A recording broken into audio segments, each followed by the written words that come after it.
Desde la patronal, ¿qué medidas se han puesto en marcha para que los propios empresarios, sean grandes empresas o sean pymes, puedan controlar que no se hagan horas extras y, sobre todo, que si se hacen esas horas extras, se paguen? Porque aquí el problema con estos 2.610.000 horas extras al año, por valor de 3.254 millones de euros en salario y cotizaciones sociales que no se pagarían, esto es un fraude.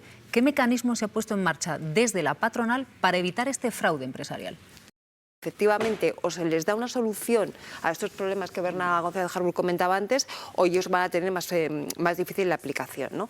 Pero en esta negociación parlamentaria, que siempre es difícil, que siempre está en el último minuto, que siempre está en el alero, yo creo que aquí se añade esa dificultad. Como Junts justifica ante su público, ¿no?, ante sus votantes, que son este tipo, uno de ellos son este tipo de personas, cómo esta reforma les puede beneficiar. ¿Qué dice la patronal? Pues la patronal lo que dice es que va a trasladar su rechazo frontal a la reducción de la jornada laboral y que lo va a hacer al Gobierno y a todos aquellos que voten sí a esta reducción en el Congreso. Daría. Sí, la patronal no comparte la aprobación de ese anteproyecto de ley ayer en el Consejo de Ministros porque dicen no se ha contado con ellos en ningún momento y todo se ha hecho, dicen, desde un monólogo social. Avisan que trasladarán su rechazo al Congreso para que ese acuerdo al que llegaron Ministerio de Trabajo y sindicatos pueda cambiar. Defienden desde la patronal que la reducción de la jornada debería tratarse en el ámbito de los convenios colectivos e insisten en el coste que ello supondría para las empresas. Dicen más de 23.000 millones de euros. En unos minutos el presidente de la COE, Antonio Garamendi, tiene un acto aquí en Madrid. Estaremos muy pendientes de sus declaraciones. Pues mientras tanto vamos a charlar con el presidente de la Asociación de Trabajadores Autónomos, también vicepresidente de la COE, Lorenzo Amor. Muy buenos días. ¿Qué tal? Muy buenos días. De ayer a hoy siguen con el no, ¿no? ¿No les ha convencido lo que ha pasado en este trámite? Bueno, a ver, nosotros no estamos en contra de reducir la jornada laboral. Nosotros estamos en contra de un anteproyecto de ley que se nos ha presentado y que desde luego no nos convence. Nosotros estamos de acuerdo en que la reducción de jornada hay que ir aplicándola poco a poco, pero para eso está la negociación colectiva, que durante 40 años ha dado la paz social y la efectividad que ha dado en nuestro país, subiendo salarios, mejorando durante muchos años la competitividad, mejorando también a los trabajadores y, desde luego, fijando una jornada media pactada en convenio en 38,2 horas. A partir de ahí, lo que nosotros no estamos de acuerdo es en imponer sin ningún tipo de medida compensatoria, como figura el anteproyecto de ley, una jornada laboral por ley de 39 horas y que además, bueno, pues no ha sido de 37 horas y media y que no ha sido pactada y que va a ir en la línea de flotación de los autónomos y las pequeñas empresas, que son a los que realmente va a castigar esta reducción de jornada por ley. Exactamente, Esto, señor Amor. desde nuestro punto de vista, se tenía que haber hecho.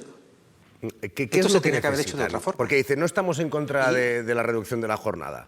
Necesitamos medidas de apoyo. ¿Qué tipo de medidas son las 2, 3 más importantes que necesitarían ustedes para poder pasar a decir, no, es que estamos a sumar? Bueno, que nos digan, oiga, mire, en 3 años, 4 años, la reducción media de jornada en convenio tiene que ser de 37 horas y media. Si eso es lo que llevamos desde que se puso esto en marcha. Es que el salario y la jornada se negocia en la negociación colectiva.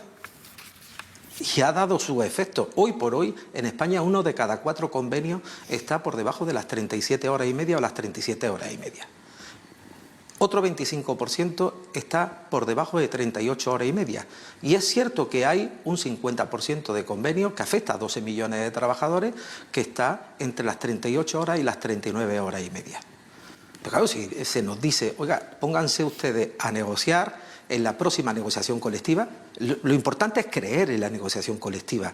Esa que en el año 2023 nadie creía en ella, pero sin embargo sindicato y patronal llegamos a un acuerdo para subir los salarios cuando nos decían que no queríamos subir los salarios, que los empresarios no querían subir los salarios. Pues llegamos a un acuerdo en esa primavera y presentamos un acuerdo de negociación colectiva con subida salarial. Por cierto, subida salarial que se ha corroborado en el año 2024, incluso por encima de lo que se había pactado y que está pactada para este año en el 3%. Y ahí es donde se tiene que negociar y donde se tienen que hablar las cosas, porque sector a sector, territorio a territorio, es la mejor forma de poder pactar esta reducción de jornada. Señor Amor, hay un informe de Comisiones Obreras de hace tan solo unos meses que revela que hay 2.600.000 horas extra que realizan los empleados y que no se pagan. ¿Qué hace la patronal para evitar este fraude? Mire, nosotros también tenemos un informe que, si tenemos en cuenta el asentismo laboral, la jornada media en España es de 34 horas y media. Yo lo que digo es que al empresario que no cumpla y no pague sus horas, pues habrá que, la Inspección de Trabajo tendrá que actuar, lo mismo que al trabajador, que evidentemente pues, es un asentista profesional. Desde la patronal, ¿qué medidas se han puesto en marcha para que los propios empresarios, sean grandes empresas o sean pymes, puedan controlar que no se hagan horas extras y, sobre todo, que si se hacen esas horas extras, se paguen? Porque aquí el problema con estos 2.610.000 horas extras al año, por valor de 3.254 millones de euros en salario y cotizaciones sociales que no se pagarían, esto es un fraude. ¿Qué mecanismo se ha puesto en marcha desde la patronal para evitar este fraude empresarial? Mire, el problema es que cuando se habla de fraude, si usted habla de los 2 millones de horas y lo divide entre el volumen de empresarios que hay y los días que hay, al final estamos hablando de un 3% del tejido empresarial. Desde luego, desde la patronal, desde las organizaciones que conforman la patronal, no estamos de acuerdo con que se cometan fraudes. Pero insisto, también cuesta 8.000 millones de euros cada año el asentismo laboral, a veces injustificado. Bueno, sabemos que esto va a empezar ahora su trámite parlamentario, lo venimos comentando aquí desde hace un buen rato. ¿Están ustedes hablando con los partidos que pueden ser clave, como el Partido Popular, Junts, el PNV, para presentarles sus propuestas y que sean esas una moneda de negociación, una moneda de cambio en el trámite parlamentario? Bueno, el anteproyecto de ley se aprobó ayer, tiene que pasar ahora sus trámites de consulta y llegará al Congreso de los Diputados. Cuando esté en el Congreso de los Diputados, pues evidentemente, y como ayer corroboró el presidente de COE, hablaremos con los partidos políticos para defender nuestra postura. Insisto, una postura que es no decir que no a una reducción de jornada que se ha venido haciendo en los últimos años, sino que la reducción de jornada se tiene que hacer como se ha hecho durante los 40 años de democracia y con algo tan democrático como es que empresarios y trabajadores se sienten en una mesa y negocien sector a sector, convenio a convenio, territorio a territorio, cómo se debe de reducir la jornada y con las medidas compensatorias que tiene que haber para esa reducción de jornada. Señor Amor, se ha comentado mucho en las últimas horas la forma en la que se refirió ayer a la vicepresidenta Yolanda Díaz en ese acto en el que coincidieron, haciendo referencia a su vestuario. ¿Qué quería decir exactamente o es que fue un error y se equivocó? Porque era un momento especial. Es más, cuando vimos la polémica, volvimos a hablar por la tarde y su comentario fue explícito. ¡Qué fuerte! Vamos a hablar un poquitito de los datos, señor Amor, que importan a millones de trabajadores. En este caso, mire, en el caso de la reducción de la jornada laboral a 12 millones de trabajadores. Y he dado un dato erróneo, porque no son 2.610.000 horas extra al año, son a la semana, sin pagar. A mí me gustaría hablar, digo, porque quede dicho el dato y quede correctamente, me gustaría saber por qué ustedes no apoyan la subida del salario mínimo interprofesional en un 4,4% para 2025. Pues mire, nosotros es que hemos sido coherentes con el acuerdo que hemos llegado en la negociación colectiva y ese acuerdo de negociación colectiva ha sido de un 3%. Por encima de la inflación y, bueno, en consonancia con lo que van a subir todos los convenios. En segundo lugar, porque llevamos viendo cómo el salario mínimo en los últimos años se ha ido incrementando. Quiero decir, los empresarios no nos negamos a que suba el salario mínimo. Ahora, ¿cuánto ha subido en los últimos años? Un 60%. Oiga, eso para muchas pequeñas empresas, muchos autónomos, ha sido insoportable. De hecho, entre el régimen de hogar y el régimen agrario, que se concentran el 99% de sus trabajadores En el salario mínimo se han perdido 176.000 trabajadores en los últimos 5 años. Incluso llegamos a ofrecer el tramo más bajo que habían puesto los expertos en la mesa de negociación. Llegamos hasta un 3,4%, aunque dijimos que teníamos que someterlo a los órganos de gobierno de la COE, que habían aceptado un 3%. Pero además venimos exigiendo desde hace muchos años, esto no es nuevo, oiga, ningún autónomo, ninguna pequeña empresa, su actividad ha subido un 60% en los últimos años. Pero si nos vamos al sector que trabaja con la administración pública, hay muchos jardineros, hay muchos autónomos que se dedican al sector de la limpieza, que trabajan para la administración y que han visto cómo el salario ha subido un 60%, pero lo que le paga ese ayuntamiento, lo que le paga esa comunidad autónoma ha subido 0.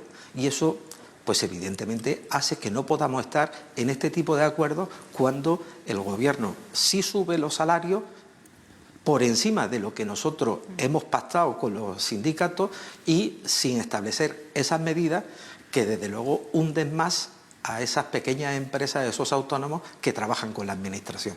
Estamos hablando de 50 euros al mes, por concretar. Y al hilo de toda esta conversación, a mí me gustaría preguntarle... Sí, son 1.000 euros...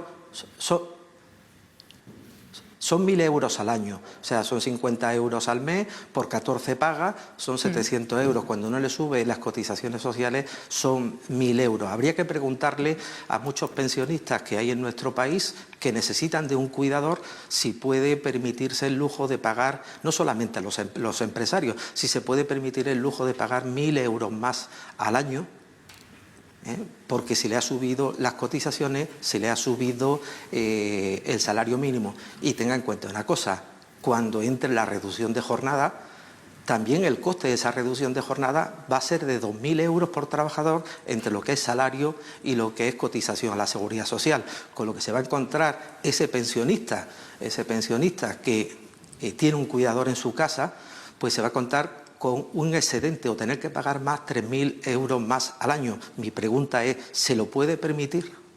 Es que igual no se lo puede permitir, señor Amor. Es decir, es que igual si estamos en el caso de una pyme que no puede permitir contratar a ese trabajador, igual lo que necesita es un socio, no un trabajador. No, pero no estoy hablando de una pyme, estoy hablando ahora mismo de tantas personas que tienen en su casa personas para los cuidados y que desgraciadamente vemos que en este sector la economía sumergida está aumentando porque la gente no puede pagar las cotizaciones ni puede pagar tampoco las alzas salariales que se han llevado a cabo. 1,5 euros al día. Muchas gracias, señor Amor. Gracias por habernos acompañado esta mañana. Bueno, yo creo que muchas cosas, ¿no? O sea, primero, lo del estilismo me parece que está fuera de lugar. No me imagino que se hubiera hecho un comentario sobre el estilismo de un señor que hubiera ido a aprobar o a anunciar algo muy relevante para él, ¿no? Yo creo que eso tenemos que dejarlo claro, que ese tipo de cosas ya tienen que quedarse fuera de la conversación pública, ¿no? El tema del absentismo como problema, ¿no?, que decía el señor Amor, efectivamente yo no tengo ahora mismo los datos, ¿no? Igual sí que hay un problema, pero si lo hay, es un asunto distinto y hay que reclamar la Inspección de Trabajo, la Inspección de la Seguridad Social, que cumpla con su labor, pero no mezclarlo con este tema, porque son dos debates absolutamente distintas, ¿no? Y una tercera apreciación en relación a la negociación colectiva. A mí me parece que es fundamental el diálogo social, me parece que es fundamental la negociación colectiva, todo ese tipo de elementos que nos han dotado a las sociedades europeas de muchos años de estabilidad y de muchos años de desarrollo y de crecimiento y de acuerdos, ¿no? Ahora bien, el diálogo social no puede convertirse en derecho de veto para nadie. Es decir, lo que hay que exigir al Gobierno es que apure los mecanismos de negociación que existen en ese diálogo social. Si después de apurar todos esos mecanismos de negociación no se llega a un acuerdo por una o por las otras dos de las partes, lo que hay que hacer es negociación política, que es al final quien tiene la competencia. Entonces, creo que hay que diferenciar la exigencia de apurar al máximo la negociación, el diálogo para conseguir llegar a un acuerdo, pero si ese acuerdo no se llega, lo que tampoco se puede hacer es paralizar.